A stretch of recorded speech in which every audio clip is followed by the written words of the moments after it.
Hello बच्चों, आज हम पढ़ने वाले हैं class 10th English chapter number 7 glimpses of India के क्वेश्चन आंसर्स करेंगे बच्चों।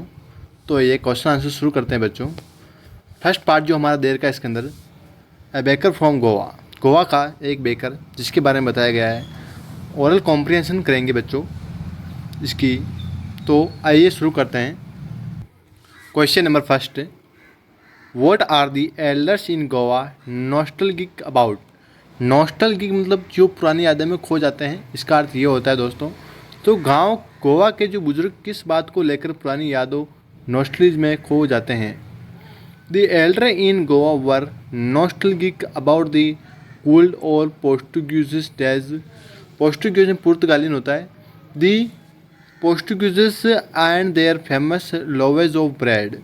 गोवा के बुजुर्ग पुर्तगालियों के अच्छे दिनों, पुर्तगालियों और उनकी प्रसिद्ध पाव रोटी ब्रेड के लोफ के बारे में पुरानी यादों में खो जाते हैं।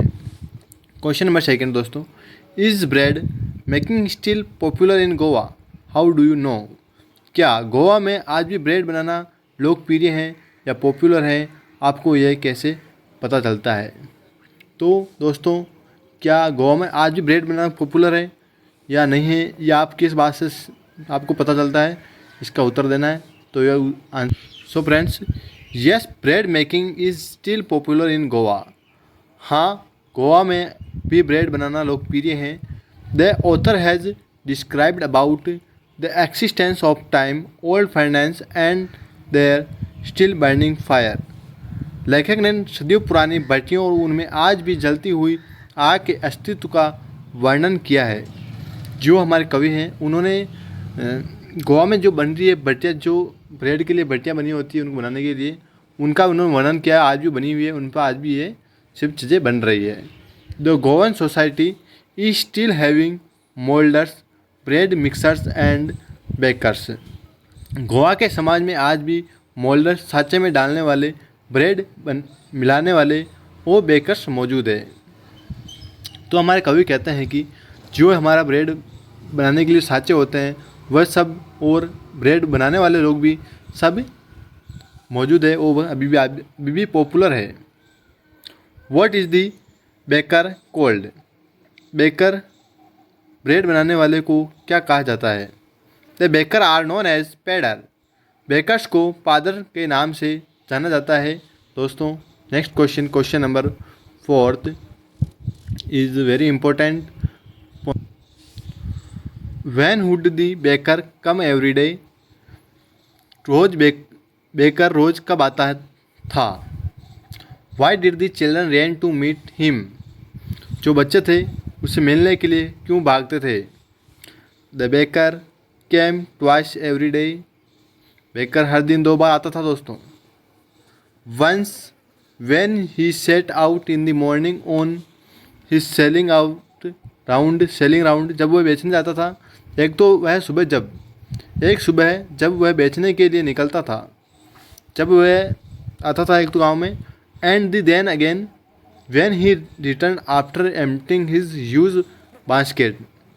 वो दोबारा तब जब वह अपनी बड़ी टोकरी खाली करके लौटता था। The children ran to meet him not because of their love of the loaf which was bought by the maid servant of the house. बच्चे ब्रेड के प्यार की वजह से उनसे मिलने नहीं भागते थे, क्योंकि ब्रेड तो घर की नौकरानी खरीदती थी। They actually longed for the bread bangles which they choose carefully. Sometimes it was sweet bread of the special make. वह वास्तव में ब्रेड बेंगल्स, चूड़ी नुमा ब्रेड के लिए तरसते थे। जो चूड़ी के आकार का ब्रेड होता था दोस्तों, उसको सेलेक्ट करने के लिए वो भागते थे। बाकी ब्रेड तो जो उनकी घर की नौकरानी थी वही ब्रेड लाती थी उनके लिए, लेकिन उनको सेलेक्ट करने के लिए वह उससे मिलने के लिए जाते थे वहाँ पर, जिन्हें वह ध्यान से चुनते थे। कभी कभी यह विशेष रूप से बनी मिट्टी ब्रेड होती थी।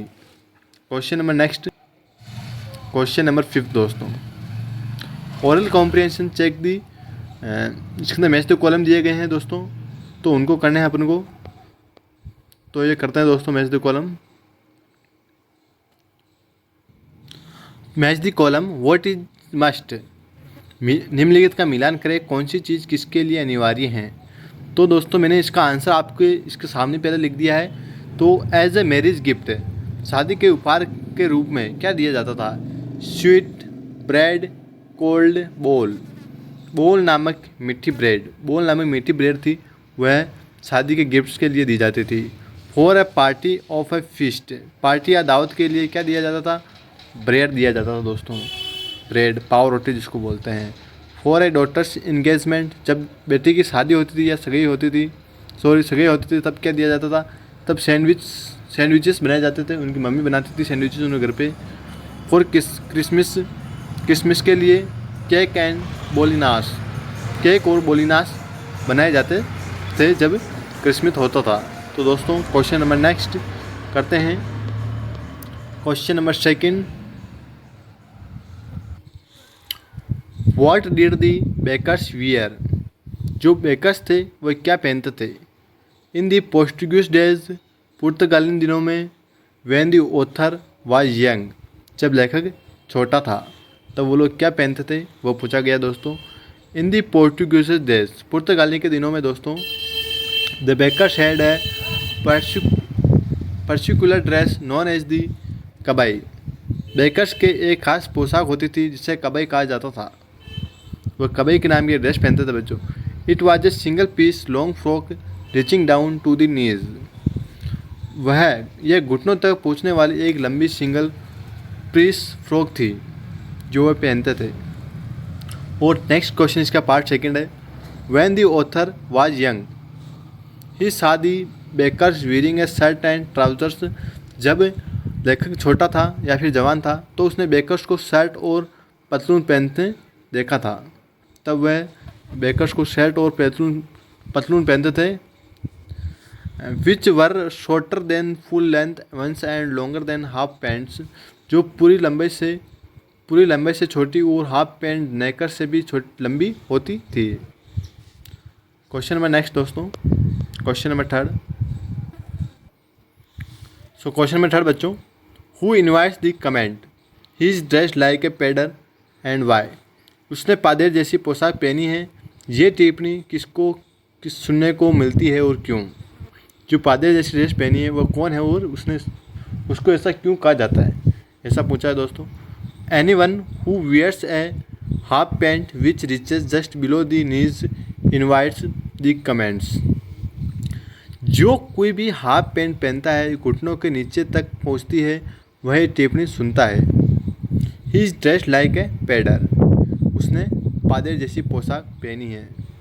This was so because the bakers were known as pader and they wore such A half pants, ऐसा इसलिए था क्योंकि बेकर्स को पादेश कहा जाता था और वह हाफ पैंट पहनते थे।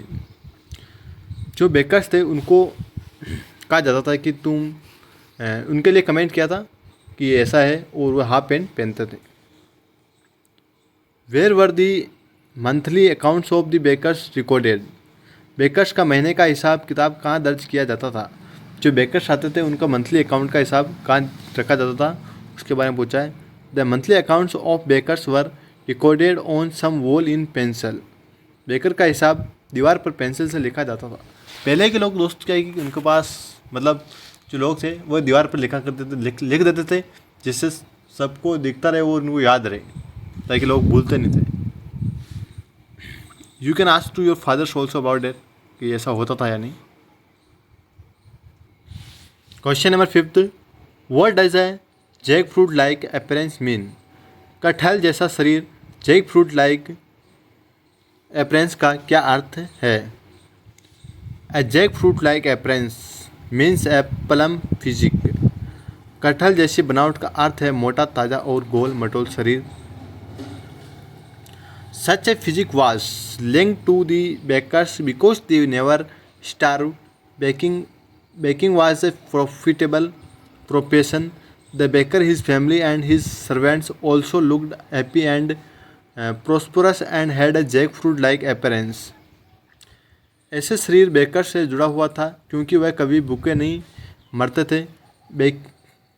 बेकिंग एक लाभदायक पेशा था। बेकर, उसका परिवार और उनके नौकर हमेशा खुश और समृद्ध दिखते थे। उनका शरीर कटहल जैसा मोटा मटोल होता था।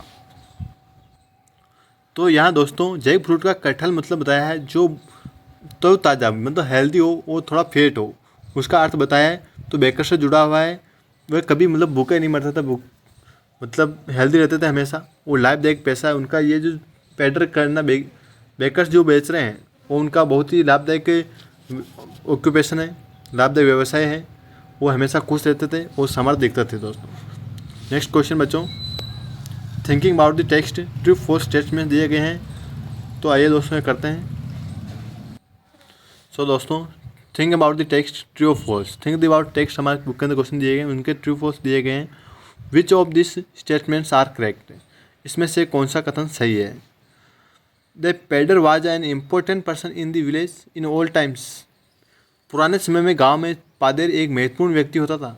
जो पादर बेकर्स आते थे क्या वो महत्वपूर्ण पर्सन थे? आपने चैप्टर पढ़ा, आपको आंसर आता होगा। करेक्ट, वह बहुत लोगों के लिए बहुत ही महत्वपूर्ण और था, और लोग उनको बचपन से मतलब याद करते थे, वो आते थे। तो paders still exist in Goan villages, क्या पेडर्स अभी भी गांव के विलेजों में अभी भी है?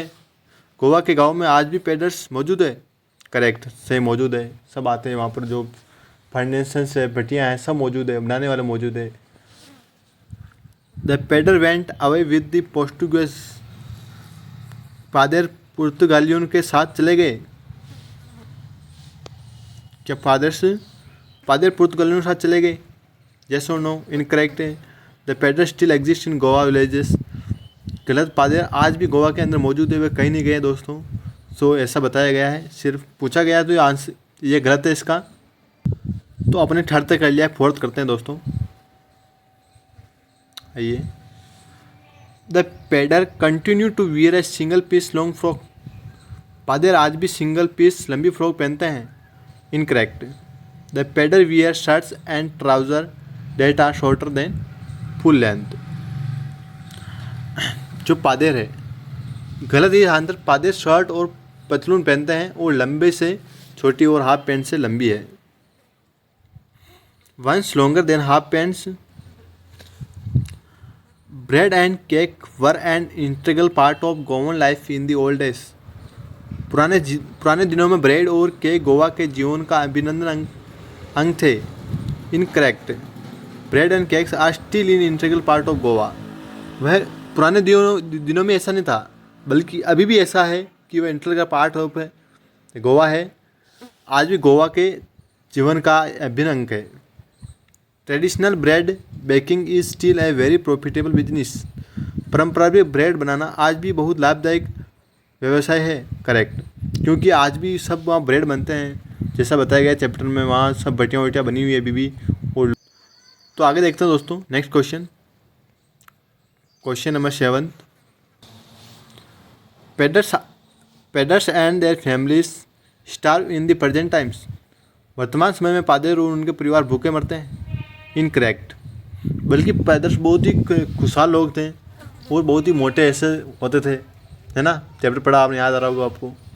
Baking is still a very profitable business in Goa, गलत, गोवा में बेकिंग आज भी बहुत लाभदायक व्यवसाय है और लोग बहुत ही खुश मिजाज रहते हैं, बहुत ही अपने इस पैशन के साथ बहुत ही खुश है वे लोग, समर्थ। सो नेक्स्ट दोस्तों आगे देखते हैं। नेक्स्ट पार्ट आ गया चैप्टर का, कुर्ग जो दिया गया, कुर्ग एक कंट्री है। सो कुर्ग के बारे में पढ़ते हैं दोस्तों। यह कुर्ग का जो चैप्टर है वह है बाय लोकेश एर्बोरोल से दिया गया है। थिंकिंग अबाउट टेस्ट, इसके थिंकिंग अबाउट टेस्ट करते हैं। What is, where is Coorg, Coorg कहाँ है? Coorg is the smallest district of Karnataka, जो कुर्ग है वह कर्नाटक की कर्नाटक का सोमाल सबसे छोटा जिला है। Located Midway between Mysore and Mangalore, जो मैसूर और मैंगलोर के बीच स्थित है, बीचों बीच स्थित है, sorry. Next question, question number 2। What is the story about the Kodavu peoples descent, Kodavu लोगों के वंश मूल के बारे में क्या कहानी है? It is believe that Kodavu people are of Arabic origin. It is said that some of the Alexander's army man move to the south and settle there, माना जाता है कि कोडालू लोग अरबी मूल के हैं। ऐसा कहा जाता है कि केंद्र के सेना के कुछ दक्षिण की ओर चले गए और वह बस गए। उनकी पोशाक, युद्ध प्रथाएं और विवाह रीति रिवाज भी इस तथ्य का इशारा करते हैं कि वह अरबी मूल के हैं। Their customs, martial practice and marriage rituals also point to the fact that they are from Arabic origin. Next question बच्चों, question number third. So question number third, what are some of the things do you know about. अब आप निम्नलिखित के बारे में क्या जानते हैं। The people of Coorg, Coorg के लोग। The people of Coorg are financially independent, Coorg के लोग अत्यधिक स्वतंत्र है। दे आर ऑफ ग्रीक और अरबिक डिसेंट, वह ग्रीक और अरबिक के वंश है। They are A tradition of hospitality, hospitality मतलब मेहमान नवाजी होता है दोस्तों, तो उनके आतिथ्य सत्कार की परंपरा है। Kodavu are the only people in India permitted to carry firearms without a licence. Kodavu भारत में एकमात्र ऐसे लोग हैं जिन्हें बिना लाइसेंस के हथियार रखने की अनुमति है। सेकेंड पार्ट करते हैं दोस्तों। The main crop of Coorg, Coorg की मुख्य फसल। Coffee is the main crop of Coorg, coffee जो वहाँ की कुर्ग की फसल है। The coffee stand tugged under the tree canopies in prime corners, coffee Coorg की मुख्य फसल है। कॉफ़ी के बागान प्रमुख कोनों में पेड़ों की छतरी के नीचे फैले हुए हैं। The sports that Coorg offers to tourists, खेल को कुर्ग पर्यटकों को प्रदान करता है। जो कुर्ग पर्यटकों को प्रदान करता है। The sports that Coorg offers to tourist, the sports that Coorg offers to tourist are river rafting, canoeing, rappelling, Coorg climbing mountains, biking and trekking. जो कुर्ग के पर्यटकों को रिवर राफ्टिंग, कैनोइंग, टिफलिंग, रॉक एक्लिंग, माउंटेनिंग और जैसे रोमांचक खेल प्रदान करता है। आगे देखते हैं दोस्तों। Fourth, the animal you are likely to see in Coorg, वह जानवर जिन्हें आप कुर्ग में देख सकते हैं। The animals that one is likely to see in Coorg are birds, butterflies, macaques, Malabar, squirrels, langurs, lorises and wild elephants. Coorg में जो जानवर देखे जा सकते हैं वह है पक्षी, तितलियाँ, मैकाक, बंदर, मतलाब, गिलहरी, लंगूर, लोरिस और जंगली हाथी, ये सब जानवर पाए जाते हैं दोस्तों। Its distance from Mangalore and how to get there, Mangalore में इसकी दूरी और वह कैसे पहुंचते हैं। The distance between Coorg and Bangalore is around 260 kilometers. There are two routes to Coorg from Bangalore and both are of the same distance.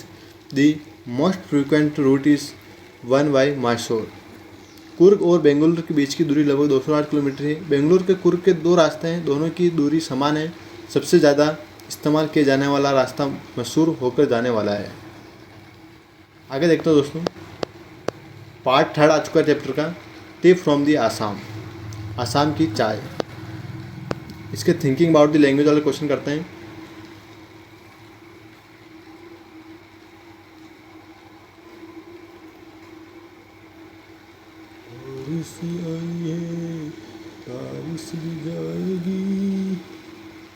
हाँ, तो question number first, look at this words, अनकीप, downpour, undergo, drop out, walk in, use this words appropriately in this sentence below.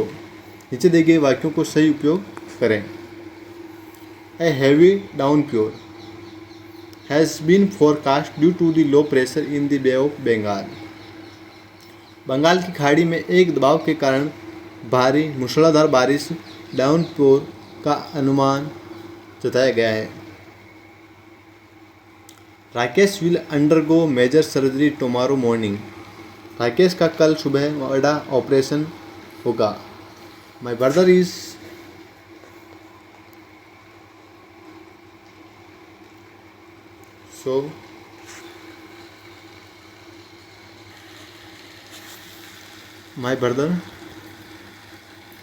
my brother is responsible for the uncap of our family property. That drop out rate for the accountancy course is very high. Accounting course के लिए बीच में पढ़े छोड़ने वाले drop out की दर बहुत अधिक है। She went to the enterprises company to attempt a work in interview. So the chapter is finished. ये आगे MCQ दिए गए बच्चों।